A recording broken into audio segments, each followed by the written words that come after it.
నమస్కారం, Zee TV news కి స్వాగతం. ముందుగా ముఖ్యాంశాలు. విశాఖలో టిట్కో ఇళ్ల మంజూరుపై అలసత్వం వహించిన వైసీపీ ప్రభుత్వంపై మండిపడ్డ పశ్చిమ ఎమ్మెల్యే గణబాబు.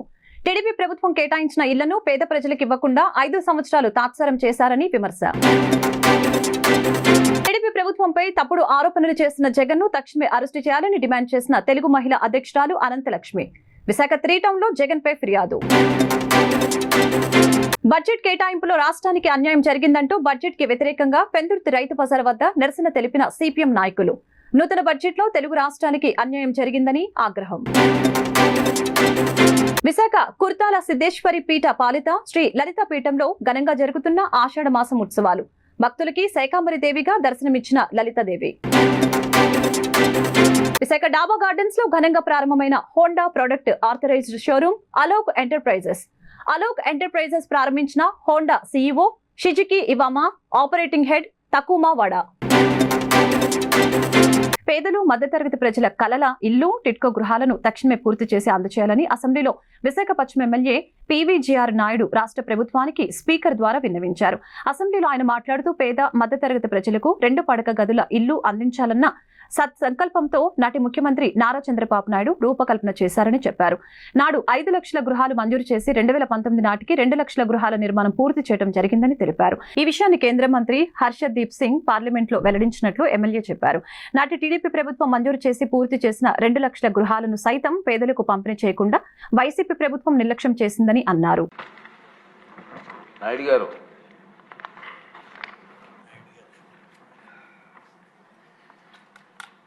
అధ్యక్ష, గౌరవ మంత్రి గారికి ధన్యవాదాలు అధ్యక్ష. డిసెంబర్ నాటికైనా ఇళ్ళు పూర్తి అవుతాయని చెప్పడం చాలా అభినందనీయాలు అధ్యక్ష. అధ్యక్ష, ఈ టిట్కో ఇళ్లకు సంబంధించి మీకు కూడా తెలిసిన నర్సీపట్నంలో ఎన్నికల నాటికే పూర్తయిన దశలో ఉన్నటువంటి ఇళ్ళని మీరు చూశారు. రాష్ట్రంలో పేద మధ్య తరగతి వర్గాల వారికి ఒక విలాసవంతమైనటువంటి జీవనం గడపడానికి చంద్రబాబు నాయుడు గారి నాయకత్వంలో ఈ ఇల్లు డిజైన్ చేయడం అనేటువంటిది మీ అందరికీ తెలుసు అధ్యక్ష. దాని ఎప్పుడే మంత్రి గారు చెప్పినట్టు 5 లక్షల ఇల్లు పూర్తిగా శాంక్షన్ చేస్తే దానిలో 3,13,000 ఇళ్లను మాత్రమే టేకప్ చేయడం, దానిలో కూడా కొంటి సాకులు చెప్పి 51,000 ఇళ్లని క్యాన్సిల్ చేశారు అధ్యక్ష. అందులో 2,62,000 ఇళ్లనే ఈరోజు గృహాల గురించి ఇప్పుడు పూర్తవుతున్నట్టుగా చెప్పడం జరుగుతుంది అధ్యక్ష. ఇందులో వివిధ దశల్లో ఉన్నట్టు 2 లక్షల వరకు ఇల్లు పూర్తిగా పూర్తయ్యాయని కూడా సెంట్రల్ మినిస్టర్ గారు హర్షదీప్ సింగ్ గారు కూడా పార్లమెంట్లో సమాధానం ఇచ్చారు. అంటే 2019 నాటికే 2 లక్షల ఇల్లు పూర్తయ్యాయని చెప్పి పార్లమెంట్ సాక్షిగా మంత్రి గారు సమాధానం చెప్తే ఆ ఇళ్ళని ఈ 5 ఏళ్ళు కూడా వైకాపా పాలనలో 5 ఏళ్ళు కూడా ఒక కక్ష సాధించే విధంగా ఆ ఇళ్ళని లబ్ధిదారులకి ఇవ్వకపోవడం అనేటువంటిది చాలా అన్యాయం అధ్యక్ష. ఇది చంద్రబాబు నాయుడు గారికి పేరు వస్తుంది, తెలుగుదేశం ప్రభుత్వానికి పేరు వస్తుంది అనేటువంటి ఒకే ఒక్క కారణంతో ఈ టిట్కో లబ్ధిదారులకి, ఎందుకంటే వాళ్ళు డీడీలు కట్టుకొని ఎప్పుడు ఇల్లు గృహప్రవేశం చేస్తామా అని చెప్పి ఆ రోజు 2017 నుంచి ఎదురు చూస్తున్నటువంటి వ్యక్తులు అధ్యక్ష. మరి వాళ్ళందరికీ కూడా ఇల్లు రానివ్వకుండా, ఈ పేదలకు అందనివ్వకుండా, ఆ సొంతింటి కళ నెరవేరకుండా అడ్డుకున్నటువంటి ప్రభుత్వం గత ప్రభుత్వం అధ్యక్ష. ఇందులో బాధాకరం అధ్యక్ష, ఈ ఇళ్ళకి వైకాపా రంగులు వేశారు అధ్యక్ష. ఆ రంగులు చూసినప్పుడు కూడా ఇల్లు టిట్కో హౌసెస్ చూస్తే తెలుగుదేశం బ్రాండ్ ఇమేజ్ ఉంటుంది, ఆ బ్రాండ్ని తీయాలని చెప్పి రంగులు కూడా వేయడం జరిగింది.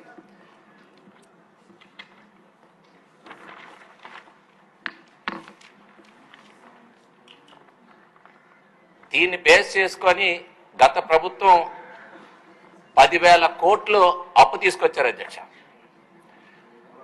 టిట్కో హౌసెస్ పైన అప్పు తీసుకుని వచ్చి ఆ అప్పు 2 ఏళ్ల కాల పరిమితి అయిపోతే మారిటోరియం గడువు ముగిసింది కాబట్టి ఆ అప్పు తీర్చకపోతే ఇప్పుడు లబ్ధిదారులకు నోటీసులు ఇస్తున్నారు అధ్యక్ష. నెలకి 3,000 రూపాయలు ఇంకా ఇల్లు పూర్తి అవ్వలేదు, గృహప్రవేశాలు జరగలేదు.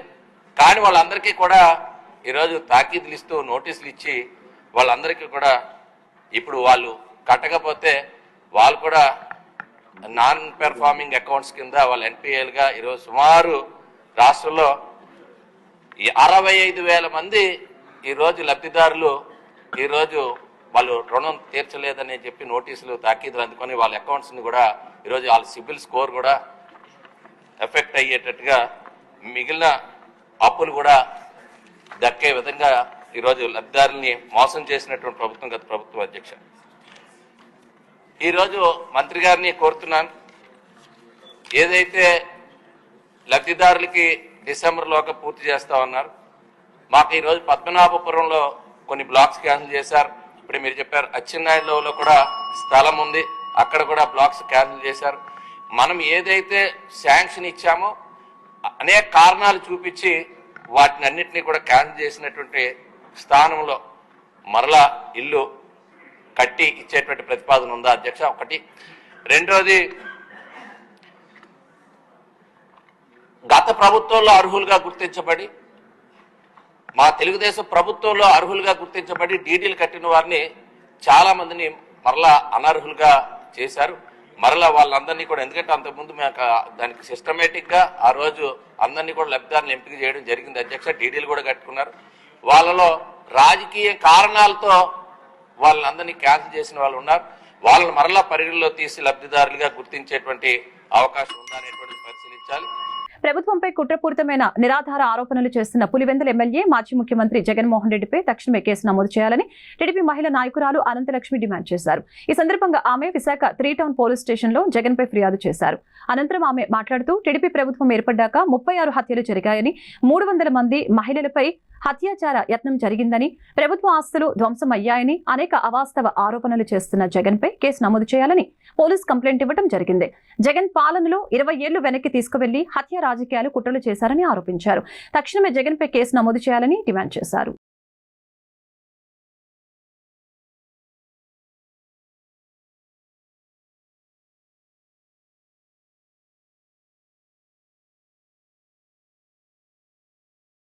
ఈరోజు రాష్ట్రంలో కుట్ర పథకాలు, కుట్రపూరితంగా విద్వేషం, కక్షపూరితంగా ప్రజల మీద రాక్షసత్వం, ప్రభుత్వం మీద రాక్షసత్వం చూపించేది జగన్మోహన్ రెడ్డి గారు.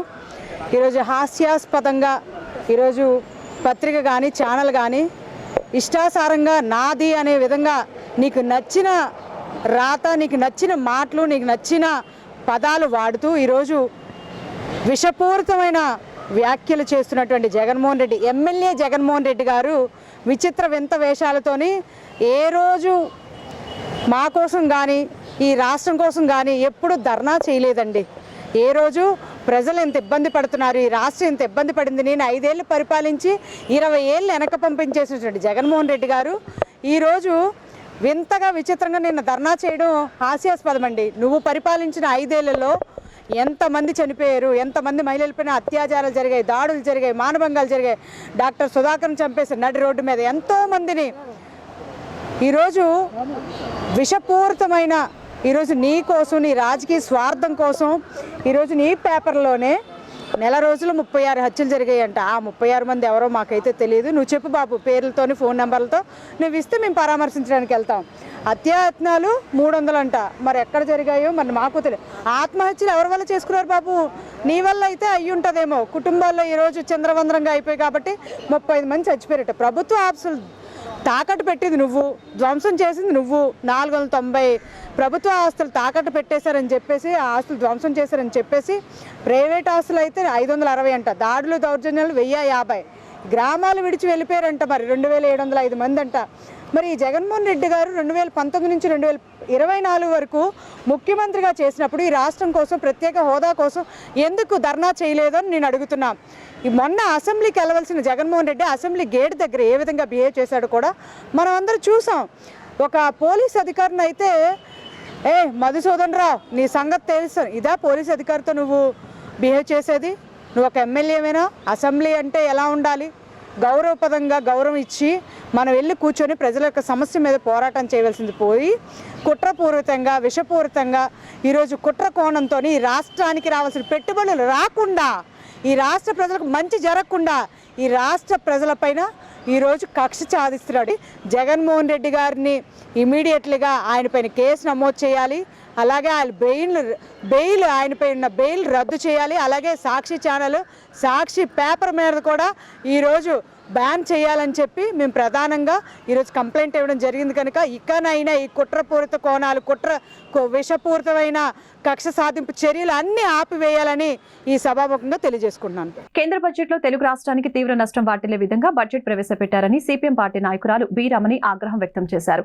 నూతన కేంద్ర బడ్జెట్ ను వ్యతిరేకిస్తూ ఈ రోజు సిపిఎం ఆధ్వర్యంలో పెందుర్తి రైతు బజార్ వద్ద నిరసన రాస్తా రోకో నిర్వహిస్తూ కూటమి ప్రభుత్వానికి వ్యతిరేకంగా నినాదాలు చేశారు. ఈ సందర్భంగా ఆమె మాట్లాడారు. కేంద్ర ప్రభుత్వం బడ్జెట్ లో ఆంధ్ర రాష్ట్రానికి తీవ్ర నష్టం వాటిల్లే విధంగా సామాన్య మానవుడిపై భారం పడేటట్లు కేంద్ర బడ్జెట్ ప్రవేశపెట్టిందని వాపోయారు. ఆంధ్ర రాష్ట్రంలో ఉత్తరాంధ్ర జిల్లాకు ప్రత్యేక హోదా, రైల్వే జోన్, ప్రత్యేక ప్యాకేజ్ ఇస్తామని చెప్పిన కేంద్రం ఈ బడ్జెట్ లో ఎటువంటి చర్యలు జరగకపోవడంపై తెలుగుదేశం పార్టీ నాయకులు మాట్లాడకపోవడం సిగ్గుచేటని అన్నారు. ఇకనైనా కేంద్రం సామాన్య మానవులకి లాభం చేకూర్చే విధంగా బడ్జెట్ ను ప్రవేశపెట్టాలని డిమాండ్ చేశారు. ఈ కార్యక్రమంలో సిపిఎం పార్టీ నాయకులు మౌలానా అప్పలనాయుడు, అధిక సంఖ్యలో సిపిఎం పార్టీ కార్యకర్తలు పాల్గొన్నారు.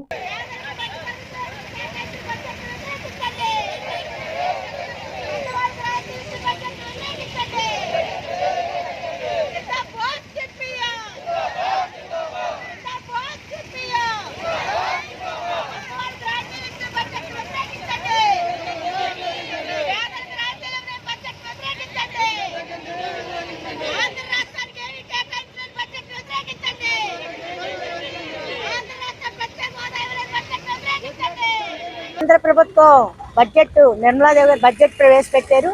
ఈ బడ్జెట్ లో ఎవరైతే వాళ్ళకి అనుకూలంగా ఉన్నారో, ఎవరైతే కోట్లు లంచాలు ఇస్తారో, ఎవరైతే బాగా శతకోటేశ్వర్లు ఉన్నారో వాళ్ళకి అనుకూలంగా ఈ బడ్జెట్ ని ప్రవేశపెట్టడం అనేది జరిగింది. ఈ రోజు తెలుగు రాష్ట్రాలకు ఎక్కడ ఈ బడ్జెట్ లో కేటాయింపులు అనేది లేదు. మధ్య తరగతి వాళ్ళకి కానీ, పేదవాళ్ళకి కానీ, మహిళలకు కానీ ఈ బడ్జెట్ లో కేటాయింపులు లేవు.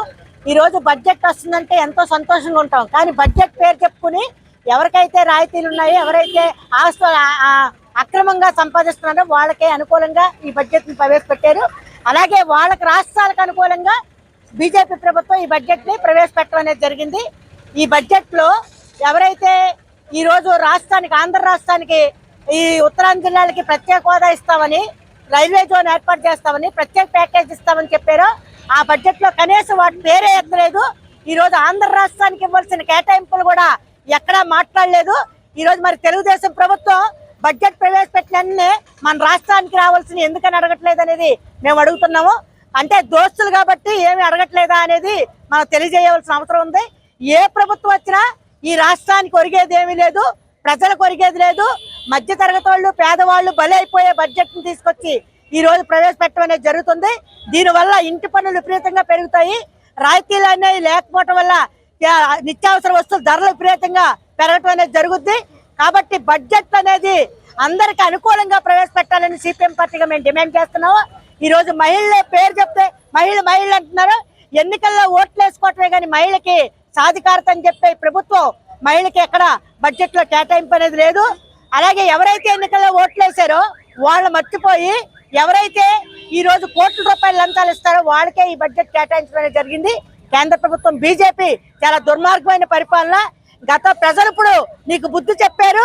నువ్వు గతంలో ఎంత మెజార్టీతో గెలిచావో ఇప్పుడు ఎలా గెలిచావో ఒకసారి గుర్తు చేసుకో. ఈ రోజు కేంద్ర బడ్జెట్ ని ప్రజలకు అనుకూలంగా పెట్టాలి, రాష్ట్రాలకు అనుకూలంగా పెట్టాలి. కానీ రాష్ట్రాలు దోచుకునే విధంగా ఈ బడ్జెట్ ని పెట్టకూడదు. ఆంధ్ర రాష్ట్రం అంటే ఈ రోజు నీకు జనసేన గాని, తెలుగుదేశం గాని దోస్తులు వాళ్ళు అడ్డు పెట్టుకుని ఈ రోజు ఆంధ్ర రాష్ట్రంలో గెలిచావు. మరి ఆంధ్ర రాష్ట్రానికి ఇవ్వాల్సిన రాయితీలు ఎందుకని ఇవ్వలేదని సిపిఎం పార్టీగా మేము డిమాండ్ చేస్తున్నాము. ఈ ఉత్తరాంధ్ర జిల్లాలకి నువ్వేమి తోడ్పాటు ఇచ్చావు అనేది మాకు సమాధానం చెప్పాల్సిన అవసరం ఉంది. ఖచ్చితంగా ఈ బడ్జెట్ ని వ్యతిరేకిస్తా. మీరు బడ్జెట్ లో ప్రజలకు అనుకూలంగా పెట్టాలని సిపిఎం పార్టీకి డిమాండ్ చేస్తారు. ప్రభుత్వం బీజేపీ గవర్నమెంట్ వచ్చిన దగ్గర నుండి మనకి చెప్పేది ఏంటంటే వాళ్ళు ఒకటే నినాదం పెట్టారు, हमको अच्छा दिन आएगा, దిస్ దేశ్కు ఆగే లేజానా హై. అంటే మనకు మంచి రోజులు వస్తాయి, ఈ దేశాన్ని ముందుకు తీసుకెళ్దామని. ఎవరు తీసుకెళ్తారండి? ప్రజలంతా, భారత ప్రజలంతా కలిసి తీసుకెళ్ళాలి. కానీ ఇప్పుడు పేద ప్రజలందరికీ చెప్ప చేతికిచ్చి పెద్దోళ్ళకి రాయితీలు ప్రకటించి ఇవాళ అత్యాధీన అంటే ఎలా వస్తుందండి? వీళ్ళు పెట్టే బడ్జెట్ల వల్ల పేదలందరికీ కూడా అత్యాధీన రావట్లేదు సరి కదా, అందరికీ చచ్చే దీనిలో వస్తున్నాయి. కాబట్టి ఈ బీజేపీ గవర్నమెంట్ పెట్టే బడ్జెట్ని కనీసం ఇది ఇలా కాదు అని చెప్పేసి మెజార్టీతో గెలిచిన కూటమిని వ్యతిరేకించలేదు. ఇట్లా మన ఆంధ్ర రాష్ట్రానికి తెలంగాణకు కూడా తీవ్ర ద్రోహం చేశారు. ఎప్పటి నుండో గతంలో కూడా మన బీజేపీ ప్రభుత్వంలో చంద్రబాబు గారు మనకి ప్రత్యేక హోదా కావాలనంటే విశాఖ అక్కయ్యపాలెం కుర్తాల శ్రీ సిద్ధేశ్వరి పీఠ పాలిత శ్రీ లలిత పీఠంలో ఆషాఢ మాసోత్సవ ఉత్సవాలు అత్యంత వైభవంగా జరుగుతూ ఉన్నాయి. ఈ సందర్భంగా అమ్మవారు భక్తులకి శాకంబరి దేవిగా దర్శనమిచ్చారు. నేపథ్యంలో అమ్మవారి అలంకరణ కూరగాయలను శుక్రవారం భక్తులకి వితరణగా ఇవ్వనున్నారు. ఈ సందర్భంగా ఆలయ అర్చకులు శ్రీనివాస శర్మ మాట్లాడుతూ ఆషాఢ మాసంలో అమ్మవారి పూజను ఆచరించడం వలన కలిగే పుణ్య ఫలాలను తెలియజేశారు. శాకంబరి అమ్మవారి అలంకరణతో బుధవారం నుంచి శుక్రవారం వరకు లలితమ్మవారు భక్తులకి దర్శనమిస్తున్నట్లు తెలిపారు. శుక్రవారం మధ్యాహ్నం అమ్మవారి అలంకరణ కూరగాయలను అన్నప్రసాదం రూపంలో భక్తులకి వితరణ చేస్తున్నట్లు తెలిపారు. భక్తులందరూ పాల్గొని అమ్మవారి ప్రసాదాన్ని స్వీకరించాలని పిలుపునిచ్చారు. కార్యక్రమంలో ఆలయ ప్రతినిధులు ఏలేటి వెంకట శ్రీధర్ చిన్న తదితరులు పాల్గొన్నారు.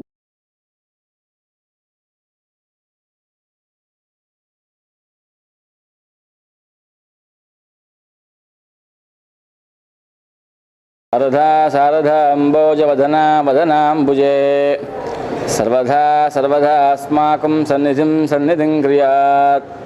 భగవద్భక్తులకు మనవి, మన విశాఖపట్నం శ్రీ కుర్తాలం శ్రీ సిద్ధేశ్వరి లలితాపీఠ ప్రాంతంలో ఉన్నటువంటి లలిత అమ్మవారి యొక్క దేవాలయంలో ఆషాఢ మాసం మహాపర్వదినం సందర్భంగా నిన్నటి రోజున అమ్మవారికి శాకంబరీదేవిగా అలంకారం చేయడం జరిగింది. అలాగే రేపటి రోజున శాకంబరిగా అలంకారం చేసిన కూరలని కూడా అమ్మవారి యొక్క ప్రసాదం చేసి ఆ ప్రసాదాన్ని అమ్మవారికి నివేదన చేసి భగవత్ భక్తులందరికీ కూడా వితరణ చేయడం జరుగుతుంది.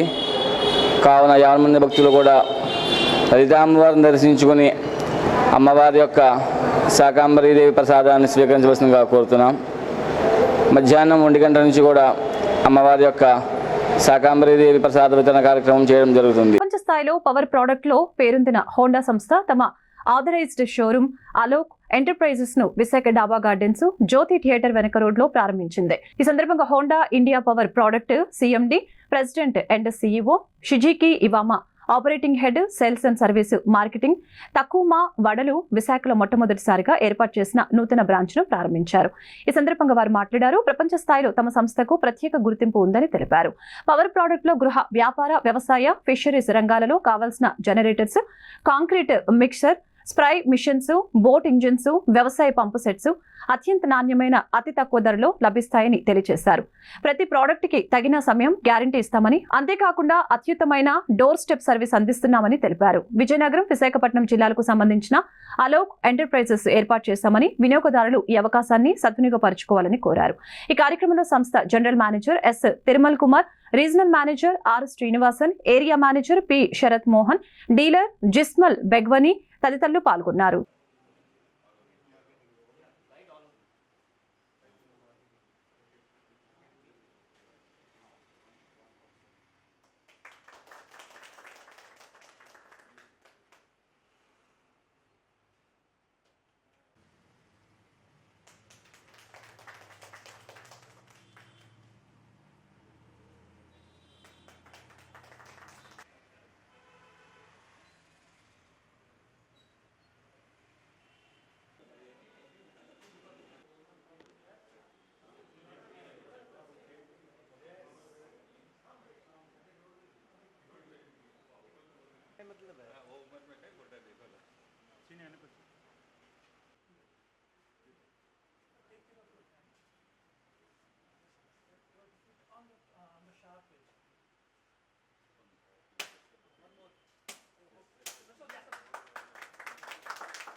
हाय नमस्ते, मेरा नाम इवामा है। First of all, I would like to thank long-time contribution for Honda business, and congratulations for today's opening for the new showroom. I'm very excited and glad to see such a nice showroom and the service facility. It's very good timing to open this new facility because Honda is now preparing many new products and many new action from this year. The purpose is to achieve a triple win: win for customer, win for dealer, and win for Honda. So with this great facility, I would like to achieve a triple win, our goal together with this dealer and Honda. So I wish great success of this company for the future, further success and happiness. Thank you very much. Kumar, నేను general manager, నేను national sales head, నేను all India business చూస్తాను. Alok enterprises మా oldest dealer. ఆయన ఈ new showroom ఈరోజు open చేస్తున్నారు. Last 13 years నుంచి ఆయన మాకు డీలరు. మొత్తం ఈ వైజాగ్, విజయనగరం, శ్రీకాకుళంకి ఆయన డిస్ట్రిబ్యూటర్ లాగా వర్క్ చేశారు. సో ఈయన మా products water pumps, generators, brush cutters, engines ఇవన్నీ కూడా డీల్ చేస్తున్నారు. సో మా ప్రోడక్ట్స్ వచ్చేసి ఫార్మర్స్కి ఫ్రెండ్లీ ప్రోడక్ట్స్ ఉన్నాయి. ఫార్మర్స్కి కావాల్సిన pump sets, brush cutters, power weeders ఇవన్నీ కూడా మేము ఇక్కడ ప్రమోట్ చేస్తున్నాం. హోండా అనేది it's a global company. So మేము cars, motor cycles, power products, ఈ డివిజన్ వచ్చి పవర్ ప్రోడక్ట్స్, అలాగే మేము ఇంకా వేరే వేరే డివిజన్స్లో కూడా ఉన్నాం మేము. సో మాకు ఇది చాలా ఆనందంగా ఉంది ఈ షోరూమ్ ఈరోజు ఓపెన్ చేయడం. సో మాకు ఎక్స్క్లూజివ్ షోరూమ్ ఇచ్చారు. దానికి మేము ఆయనకి కృతజ్ఞతలు చెప్పుకుంటున్నాం. ఆయన ఇంకా బిజినెస్లో పెద్దవాళ్ళు అవ్వాలని చెప్పి కోరుకుంటున్నాం. విశాఖలో అపోలో హాస్పిటల్లో professor and HOD doctor Abdul D Khan అరుదైన మరియు సున్నితమైన భుజం ఆర్థోస్కోపీ శస్త్రచికిత్సని నిర్వహించడం జరిగింది. 30 ఏళ్ల పురుషుడికి భుజంలో నొప్పి, బలహీనతతో 6 నెలల నుంచి బాధపడుతూ ఎటువంటి చికిత్సకి నయం కాలేదు. ఎంఆర్ఐ స్కాన్ లో రొటేటర్ కప్ చీలికను నిర్ధారణ కావడంతో doctor Khan rotator cup repair చేసి ఆ తర్వాత బయో ఇండక్టివ్ రెజెనేటిస్ ఇంప్లాంట్ ని చేశారు. మన రాష్ట్రంలో తొలిసారి ఈ బయో ఇండక్టివ్ రెజెనేటిన్ ఇంప్లాంట్ ని ఉపయోగించడం ఇదే ప్రథమం. ఆపరేషన్ విజయవంతమై అతను 4 రోజుల్లో డిశ్చార్జ్ కావడంతో కుటుంబం డాక్టర్ ఖాన్ అపోలో హాస్పిటల్స్ ని మేనేజ్మెంట్ కి కృతజ్ఞతలు తెలిపారు. నిన్న మేము ఒక అరుదైన శస్త్రచికిత్స చేశాము. ఒక 30-year-old మేల్కి క్రానిక్ రొటేటర్ కఫ్ టేర్, అంటే భుజంలో టేర్ ఉంటే ఆర్థోస్కోపిక్ పద్ధతి ద్వారా దాన్ని డిబ్రాయిడ్మెంట్ చేయడం జరిగింది. దాంతోపాటు ఈ రాష్ట్రంలో మొదటిసారిగా రెజినెటిన్ బయో ఇంప్లాంట్ అని లోపల పెట్టడం జరిగింది. ఇలాగా చేయడం ఇది రాష్ట్రం ఇది మొదటిసారి. దీని మెయిన్ అడ్వాంటేజ్ ఏంటంటే మనం జనరల్గా రిపేర్ చేసినప్పుడు దానికి రీటేరు, దాని స్ట్రెంగ్త్ తగ్గుతుంది. కానీ ఇలా బయో ఇంప్లాంట్ పెట్టడం వల్ల దాంట్లో న్యాచురల్ కొలెజన్ ఉండడం వల్ల అది దాంట్లో ఉన్న రొటేటర్ కఫ్ని స్ట్రెంగ్తన్ చేసి మళ్ళీ రప్చర్ అయ్యే రేట్ కూడా తగ్గుతుంది, స్ట్రెంగ్త్ కూడా పెరుగుతుంది. తర్వాత పేషెంట్ కూడా త్వరగా కోలుకుని త్వరగా రొటీన్ యాక్టివిటీస్ కానివ్వండి, స్పోర్ట్స్ కానివ్వండి తొందరగా పార్టిసిపేట్ చేయగలరు. సో ఇలా చేయడం వల్ల మాజీ ముఖ్యమంత్రి జగన్మోహన్ రెడ్డి పుణ్యమాని సొంత డిస్టరీలో తయారు చేసిన కల్తీ మద్యం తాగి యువత ప్రాణాలు గాలిలో కలిసిపోతున్నాయని, దీనిపై ప్రస్తుత ముఖ్యమంత్రి నారా చంద్రబాబు నాయుడు చర్యలు చేపట్టాలని తెలుగుదేశం పార్టీ రాష్ట్ర కార్యదర్శి గంటా నూకరాజు విజ్ఞప్తి చేశారు. ఈ సందర్భంగా భీమిలి తెలుగుదేశం పార్టీ కార్యాలయంలో గంటా నూకరాజు మాట్లాడారు. ప్రజాసేవ కోసం రాజకీయాల్లోకి వచ్చే నాయకులను చూశాము, కానీ ప్రజల ప్రాణాలతో వ్యాపారం చేసే పాలకులను జగన్మోహన్ రెడ్డి నుండి ప్రస్థానం మొదలైందని తెలిపారు.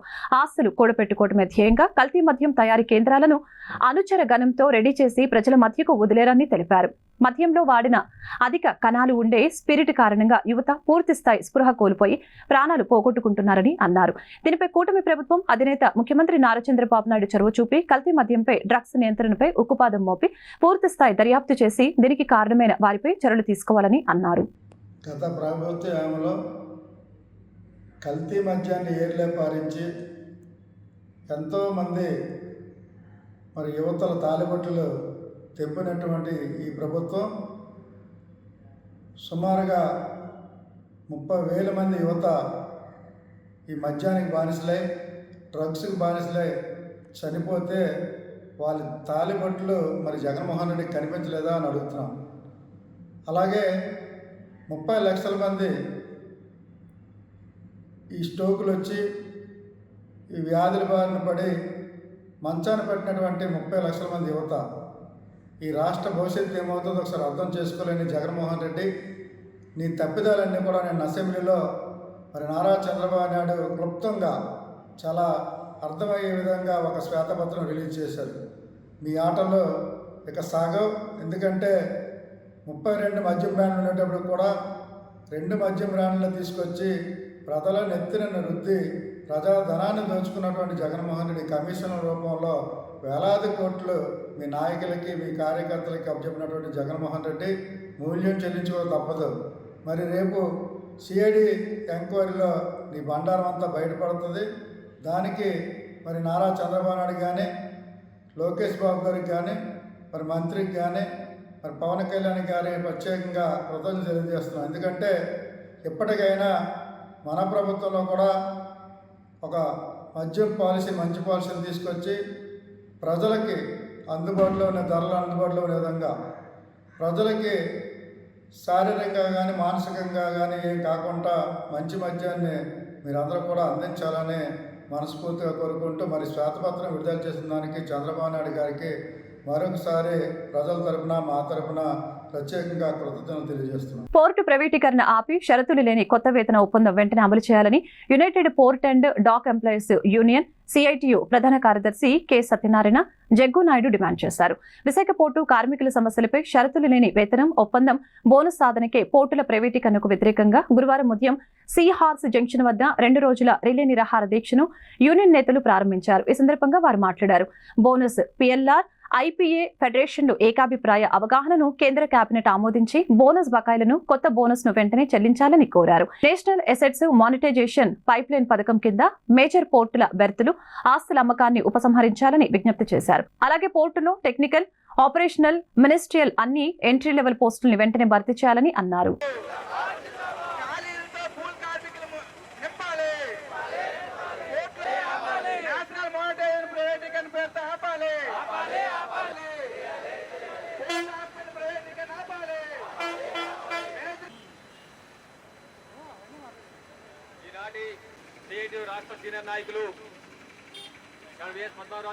Padmanabharaju, united port and dock employees union గౌరవాధ్యక్షులు, సిఐటియు. పోర్ట్ అండ్ డాక్ కార్మికులకి పెండింగ్లో ఉన్నటువంటి అనేక కోరికలు పరిష్కారం కోసం water transport workers federation CITU గత నెల కలకత్తాలో సమావేశమయ్యి దేశవ్యాప్తంగా ఈరోజు రేపు రిలే నిరాహార దీక్షలు జరపాలని చెప్పేసి సిఐటియు అనుబంధ సంఘాలన్నింటికి పిలిపించింది. ఆ పిలుపులో భాగంగా విశాఖ పోర్టు దగ్గర united port and dock employees union, VDLB and dock workers union, అలాగే Visakhapatnam port contract workers union, motor transport workers union, stevedore workers union ఆధ్వర్యంలో ఈరోజు రేపు నిరాహార దీక్షలు జరుగుతూ ఉన్నాయి. ముఖ్యంగా పోర్టు కార్మికులకి కొత్త వేతన ఒప్పందం జరగాల్సి ఉండి దాదాపు 2.5 సంవత్సరాల నుంచి పెండింగ్లో ఉంది. ఈ 2.5 సంవత్సరాలు గడిచినా కానీ ఇంతవరకు కూడా అతిగతి లేదు. కొత్త వేతన ఒప్పందం చేయటంలో కేంద్ర ప్రభుత్వం కానీ, ఇండియన్ పోర్ట్స్ అసోసియేషన్ కానీ సానుకూలంగా లేకపోవడంతో ఇంతవరకు కూడా ఒప్పందం జరగలేదు. గత ప్రభుత్వమే మళ్ళా తిరిగి ఈ మధ్యనే పార్లమెంటు ఎన్నికల్లో మళ్ళా తిరిగి అధికారంలోకి వచ్చింది. అదే ఎన్డీఏ బీజేపీ నేతృత్వంలో ప్రభుత్వం, అదే షిప్పింగ్ మంత్రి శరణానంద సోనోవాల్, అదే మంత్రి, పాత మంత్రే ఇప్పుడు కూడా ఆయనే ఈ మంత్రిత్వ శాఖ మంత్రివర్యులుగా తిరిగి నియమించబడ్డారు. కానీ ఇంతవరకు ఎటువంటి చర్చలు జరగలేదు. దీనికి ప్రధానమైనటువంటి కారణం కేంద్ర ప్రభుత్వం BWNC అంటే ద్వైపాక్షిక సంప్రదింపుల కమిటీ అనేది పోర్టు మేనేజ్మెంటు, పోర్టు కార్మికుల ప్రతినిధులతోటి సమాన భాగస్వామ్యంతో ఏర్పడేది BWNC ఏర్పాటు చేశారు. కానీ ఆ ద్వైపాక్షిక సంప్రదింపుల కమిటీకి దాని అర్థం ఏంటంటే ఉభయులకి అంగీకారమైనటువంటి న్యాయసమ్మతమైన ఒప్పందం చేసుకోవటానికి అది చట్టపరమైనటువంటి హక్కు. ఒక ఉమ్మడి బేరసారాల హక్కు అనేది కార్మిక వర్గం ఎప్పటి నుంచో పోరాడి సాధించుకున్నటువంటి హక్కు. దానికి ఉల్లంఘన పాల్పడే రీతిలో కేంద్ర ప్రభుత్వం గైడ్లైన్స్ పేరుతోటి ఆ షరతులు విధిస్తూ ఉంది. ఏంటంటే ఆఫీసర్ల కంటే క్లాస్ 3-4 ఎంప్లాయీస్ బేసిక్లు ఎక్కువ ఉండకూడదు అని చెప్పేసి ఒక వితండవాదం పెడతా ఉంది. అసలు కార్మికులకి సంబంధించి వేజ్ స్ట్రక్చర్ వేరు, ఆఫీసర్లు వేజ్ స్ట్రక్చర్ వేరు. కానీ ఆఫీసర్లు దాంతో ముడిపెట్టడం అనేది చాలా దుర్మార్గమైనటువంటి విషయం. ఆ పేరుతోటి వేతన ఒప్పందం జరగకుండా కాలయాపన చేయడానికి ప్రధానమైనటువంటి కారణం మేము డిమాండ్ చేస్తున్నటువంటి ఎటువంటి షరతులు లేనటువంటి వేతన ఒప్పందం చేసేలాగా వెంటనే సంప్రదింపులు చేసి వేతన ఒప్పందం చేయడానికి చర్యలు తీసుకోవాలని కేంద్ర ప్రభుత్వాన్ని డిమాండ్ చేస్తాం. వార్తను ముగించే ముందు ముఖ్యాంశాలు మరొకసారి. విశాఖలో టిట్కో ఇళ్ల మంజూరుపై అలసత్వం వహించిన వైసీపీ ప్రభుత్వంపై మండిపడ్డ పశ్చిమ ఎమ్మెల్యే గణబాబు. టీడీపీ ప్రభుత్వం కేటాయించిన ఇళ్లను పేద ప్రజలకు ఇవ్వకుండా 5 సంవత్సరాలు తాత్సారం చేశారని విమర్శ. టీడీపీ ప్రభుత్వంపై తప్పుడు ఆరోపణలు చేసిన జగన్ ను తక్షణమే అరెస్టు చేయాలని డిమాండ్ చేసిన తెలుగు మహిళా అధ్యక్షురాలు అనంతలక్ష్మి. విశాఖ 3 టౌన్లో జగన్ పై ఫిర్యాదు. బడ్జెట్ కేటాయింపులో రాష్ట్రానికి అన్యాయం జరిగిందంటూ బడ్జెట్ కి వ్యతిరేకంగా పెందుర్తి రైతు బజార్ వద్ద నిరసన తెలిపిన సిపిఎం నాయకులు. నూతన బడ్జెట్ లో తెలుగు రాష్ట్రానికి అన్యాయం జరిగిందని ఆగ్రహం. విశాఖ కుర్తాల సిద్ధేశ్వరి పీఠ పాలిత శ్రీ లలిత పీఠంలో ఘనంగా జరుగుతున్న ఆషాఢ మాసం ఉత్సవాలు. భక్తులకి శైకాంబరి దేవిగా దర్శనమిచ్చిన లలితాదేవి. విశాఖ డాబా గార్డెన్స్ లో ఘనంగా ప్రారంభమైన Honda product authorised showroom Alok enterprises ప్రారంభించిన Honda CEO Shizuki Iwama, operating head Takuma Wada. ఈ వార్తలు ఇంతటితో సమాప్తం. మరొక బులెటిన్లో మళ్ళీ కలుద్దాం. నమస్కారం.